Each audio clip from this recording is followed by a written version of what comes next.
পৃথিবীতে একজন মানুষই শুধু জানতেন যে তিনি পৃথিবীতে কতদিন বাঁচবেন, সেটা হচ্ছে সাইয়েদনা আদম আলাইহিস সালাম। ওনাকে বলে দেয়া হয়েছিল উমরুকা আলফু সানা, তুমি পৃথিবীতে বাঁচবে 1000 বছর। কয় বছর? সাইয়েদনা আদমের সামনে অনেকগুলো রুহু রাখা হলো।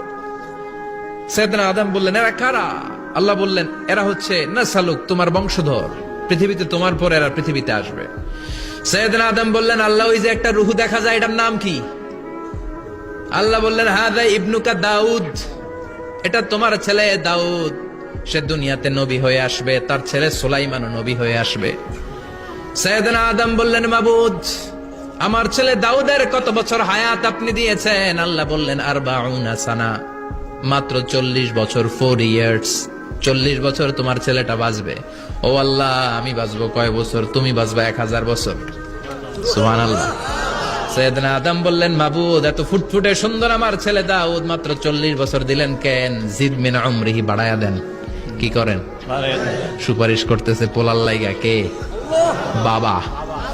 আল্লাহ আপনি বাড়ায়া দেন, আল্লাহকে বাড়ানো যাবে না। লেখা হয়ে গেছে, রুফিআতিল আকলাম ওয়া জাফফাতিস সুহুফ, কলম তুলে নেওয়া হয়েছে আর কালি শুকায় গেছে, আর কিছু করা যাবে? সাইয়েদনা আদম বললেন, মাবুদ, আমার 1000 বছর কেন দিলেন? আমার এই সুন্দর ফুটফুটে ছেলেটারে শুধুমাত্র 40 বছর কেন দিলেন?